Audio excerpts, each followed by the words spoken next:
మనకి యేసు ప్రభు తప్ప మరి ఇంకే దేవుడు ఎవరు లేరమ్మా. అందుకని యేసు ప్రభుని నమ్మండి.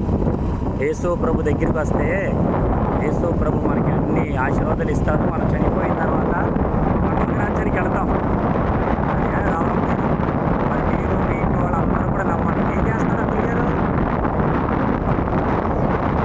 వైజాగ్లో ఉంటారు. ఏం పేరు అంకుల్ గారి పేరు?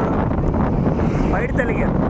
ఓకే ఓకే, బయట తల్లి గారు అంకుల్ గారు, తర్వాత రావులమ్మ గారు, మీరు మీ కుటుంబ సభ్యులు అందరూ కూడా యేసు ప్రభు నమ్మండి. ఓకేనమ్మా, మీ గురించి ప్రార్థన చేస్తాం.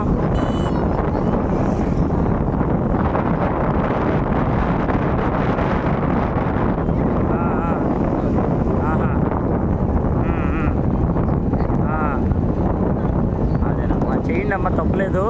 కానీ నిజ దేవుడైన యేసు ప్రభుని తెలుసుకోండి, నమ్మండి. ఆయన ఒక్కడే దేవుడు. ఆయన ఎవరంటే యేసు క్రీస్తు ప్రభుల వారు. మనందరి కోసం ప్రాణం పెట్టినవాడు యేసు ప్రభు ఒక్కడే. మరి జాగ్రత్తగా మరి యేసు ప్రభు దగ్గరికి రండి. ఆయన మీ పాపాలు క్షమిస్తాడు, మిమ్మల్ని ఎంతగానో దీవింపజేస్తాడు, పాప విమోచన కలగజేసి పరలోక రాజ్యంలో స్థానం ఇస్తాడు.